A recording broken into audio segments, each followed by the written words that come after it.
흘러들어가는 피의 양이 평소보다 줄어들어요. 이렇게 피부한 피의 양이 적어지면 피부 표면에서 열을 덜 뺏기게 되고 이렇게 피부는 몸이 추위에 적응하게 하는 거죠. 근데 너무 춥다. 이젠 더운 곳에 가서 다른 실험 해보고 싶어요. 그래요. 어서 따뜻한 데로 갈래요. 이번엔 정말 더운 곳으로 가고 있어요. 실은 야외복을 실험하려고 만든 기구인데 섭씨 40도까지 온도를 높이면서 실험할 수 있답니다. 안녕하세요.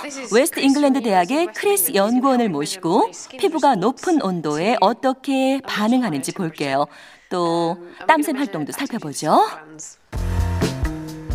보시는 것처럼 몸에 두 가지 기구를 붙이는데 하나는 손바닥에 붙이고 하나는 머리에 붙여서 제 땀샘이 더위에 어떻게 반응하나 볼게요.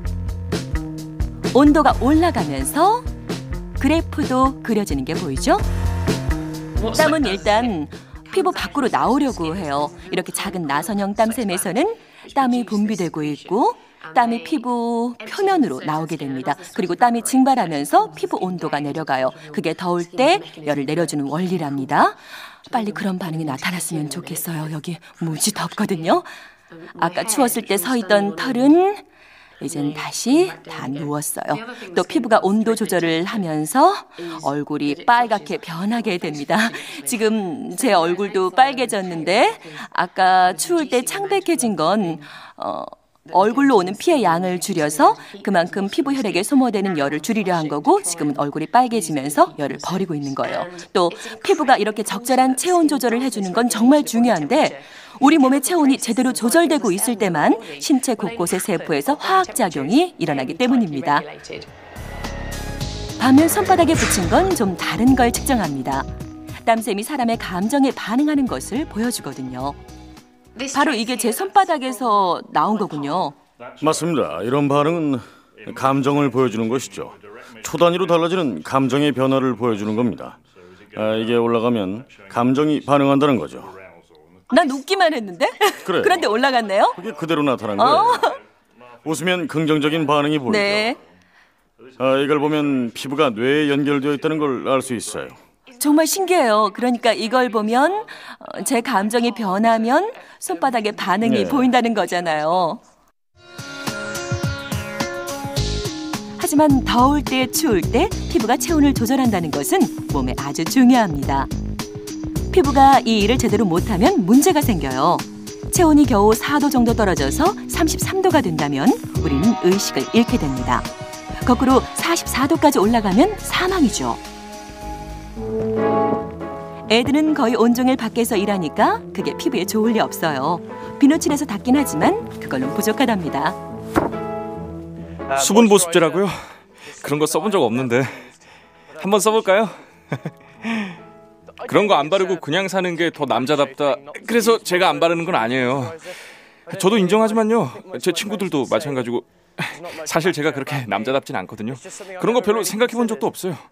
보습제 같은 거 그게 정말 좋다면 그걸로 뭔가 확실히 달라진다면 해봐야죠. 그건 효과가 클 겁니다. 피부를 유연하게 하고 또 외부로부터 몸을 지켜주는 장벽을 만들기 위해 필요한 게 바로 수분입니다. 피부가 건조해지면 갈라지면서 몸 안에 박테리아가 들어갈 수 있죠. 애들은 더 조심해야 하는데 계속 농장에서 일하니까 매일 손으로 거친 작업을 많이 할 수밖에 없잖아요. 게다가 담배도 피우고 햇빛에 늘 노출되고 이 모든 게 애들 피부 관리의 최악의 조건입니다. 애들 손을 자세히 살펴봤어요. 실제로 보니까 얼마나 손이 거친지 알 수 있었죠. 헤어진 여자친구 말이 이해되더군요. 애들 손이 너무 건조해요. 그렇죠? 네, 맞아요. 심하게 거칠고 퍽퍽한데 밖에서 주로 일하는 고고학자들 빼고 이런 경우는 별로 못 봤어요. 예. 그런데 외부에서 일하니까 어쩔 수 없겠네요. 예, 늘 밖에서 일을 하고 생활을 밖에서 하니까 손이 좀 혹사당하는 편이죠. 겨울에 심해지지 않나요? 난 겨울엔 손이 건조해져요. 여름엔 좋은데 겨울은 버티기 힘들어요. 그러고 보니까 그런 것 같아요. 겨울에 춥고 비까지 오면 더 힘들죠. 근데 여름도 쉽진 않아요. 그럼 주방으로 내려가 볼까요? 건조한 피부에 대해서 보여드릴 게 있어요. 네, 와인부터 마셔요. 좋아요.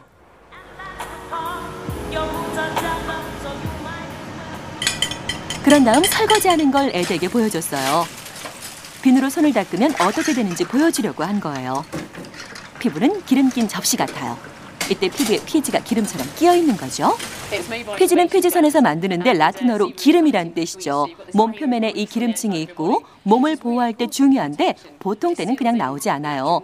이제부터 이 접시를 닦아볼게요. 이런 건 기름이 많이 묻었죠? 이때 기름을 없애려면 가장 좋은 방법이 바로 세제예요. 세제를 뿌려볼까요? 세제는 기름을 아주 작은 방울로 잘라내는 것이지 기름을 분해하진 않아요. 그렇게 기름을 제거하는 건데 이걸 보세요. 예, 기름이 없어지면서 피부는 수분을 잃어요. 샤워나 세수할 때 사용하는 비누, 바디 샴푸도 같은 성분이죠. 그런 식으로 기름때를 몸에서 분리해요. 그런데 손을 안 닦고 살 수는 없는 거잖아요. 농장에서 일하다 보면은 온갖 먼지며 더러운 게 손에 다 묻는데 더러운 채로 돌아다닐 수는 없거든요. 그런데 방법을 바꿔보세요. 피부가 건조해지는 느낌이 들면 좀 부드러운 비누로 바꿔서 써보시든가 혹은 보습제를 써보세요. 그럼 피부에서 사라진 수분을 보충할 수 있잖아요. 보습제부터 사러 가보는 건 어때요? 예, 이 매장엔 피부용품이 엄청 많지만 애들에게 필요한 건 기본적인 보습제랍니다. 일단 수분부터 보충하면 되거든요. 대단하다. 어디부터 보지? 강력 보습제 크림이라. 이건 핸드크림, 몸, 얼굴, 손.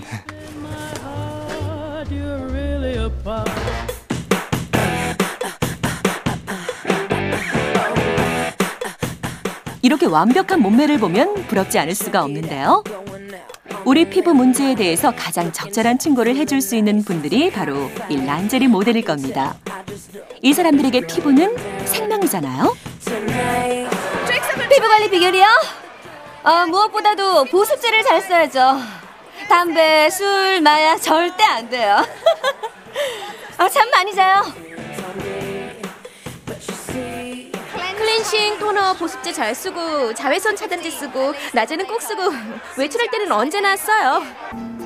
지금 이것 때문에 좀 긴장돼요. 이 CD 안에는 제가 점점 나이 들어가는 모습이 들어있답니다. 80세까지요. 겁나겠죠? 하지만 나이가 들고 노화되는 걸 누구도 피할 수 없잖아요. 물론 자외선을 피하고 관리를 잘하면 노화 속도를 늦출 수는 있지만 결국 어쩔 수 없어요. 이게 지금 제 모습, 30대 초반이고 좀 이상하지만 단 몇 초 만에 앞으로 50년에 걸쳐서 변하는 모습이 나온대요.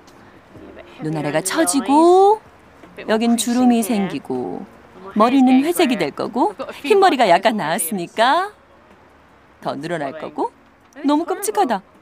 어머나, 완전 할머니잖아요. 너무 충격인거려? 근데 이상하게도 아직도 내 모습이 그대로 보이네요. 눈이나 입가 모양도 내 모습 그대로인데 나이가 들면서 노화되고 피부 탄력이 떨어진 거죠. 노화를 막는 법 찾아봐야겠어요. 하지만 피부의 노화 속도를 늦춘다는 것이 단지 외모의 문제만은 아닙니다. 만일 평생 햇빛에 피부를 노출시키면 주름살도 늘어나지만 피부암 발생 확률도 높아지거든요.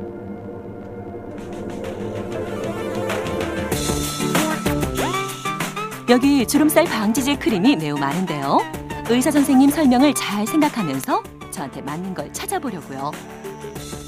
그런데 비타민 C나 E보다 더 좋은 노화 방지제는 아직은 없는 것 같아요.